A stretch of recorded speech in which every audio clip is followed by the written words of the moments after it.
to a Young Lady, by William Cooper. LibriVox.org. Sweet stream that winds through yonder glade, apt emblem of a virtuous maid, silent and chaste she steals along, far from the world's gay busy throng, with gentle yet prevailing force, intent upon her destined course.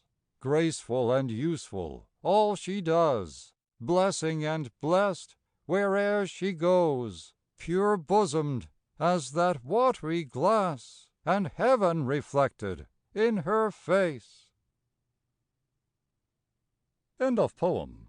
This recording is in the public domain.